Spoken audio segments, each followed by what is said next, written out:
Assalamualaikum warahmatullahi wabarakatuh. Apa khabar semua murid? Ustaz harapkan semua berada dalam keadaan sihat sejahtera bersama dengan keluarga masing-masing di rumah. Dan murid-murid sekalian, bertemu sekali lagi dalam pembelajaran Maya Bahasa Arab tahun 4 bersama saya Ustaz Zaki Awang.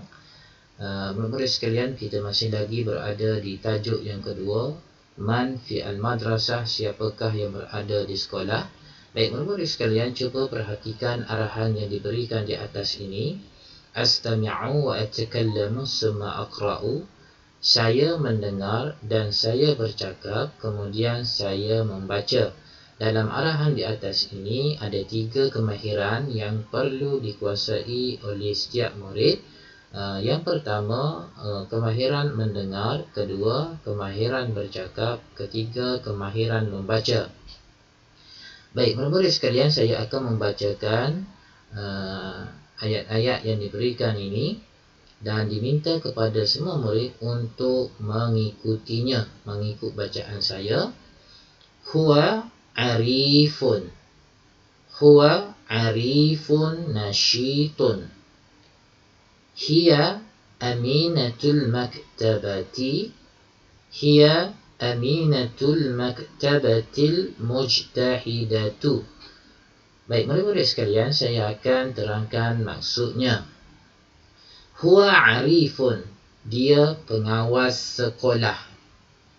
Huwa arifun nasyitun, dia pengawas sekolah yang rajin. Hiya aminatul maktabati, dia pengawas perpustakaan. Hiya aminatul maktabatil mujtahidatu, dia pengawas perpustakaan yang tekun. Baik, murid-murid sekalian, cuba perhatikan kata ganti diri yang di atas ini, huwa dan hiya. Baik, huwa ini menunjukkan muzakkar, menunjukkan muzakkar. Hiya menunjukkan muannas.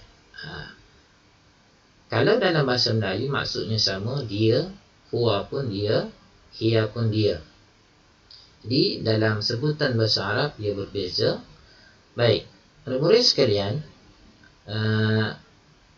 kalau kita gunakan huwa arifun, maka huruf akhir tidak ada huruf ta marbutah.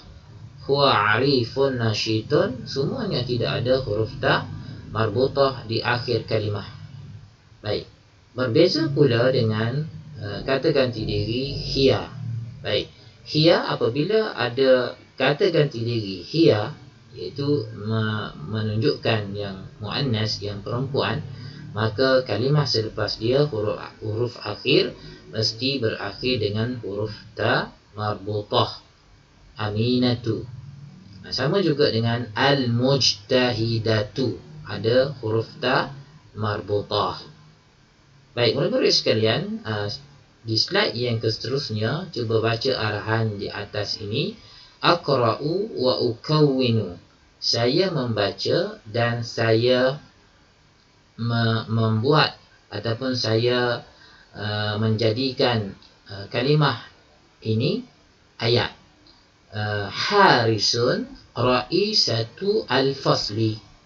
Harisun. Baik, kita tengok di sini harisun.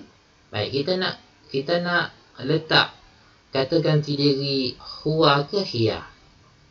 Okey, sudah tentu jawapannya adalah huwa. Sudah tentunya jawapannya adalah huwa. Huwa. Huwa harisun. Huwa harisun.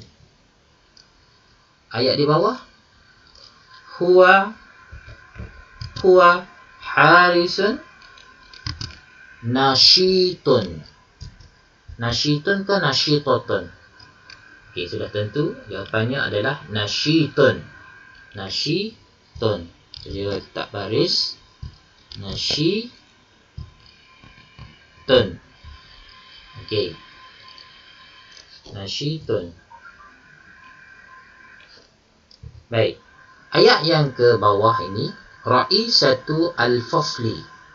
Okey. Kita nak letak huwa ke kita nak letak hiya?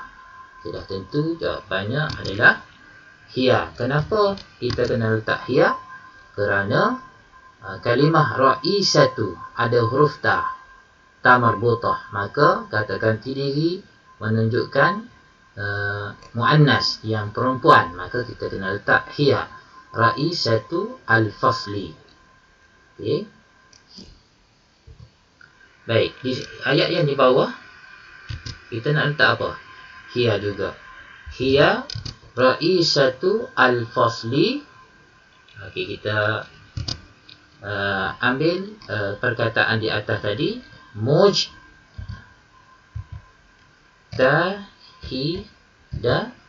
mujtahidun ke mujtahidatun? Okey, jawapannya adalah mujtahidatun. Hiya ra'isatul fasli mujtahidatun.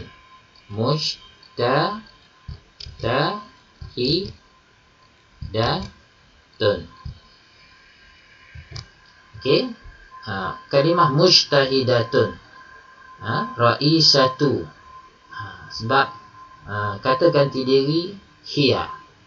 Okey, hiya ra'isatu al-fasli mujtahidatun.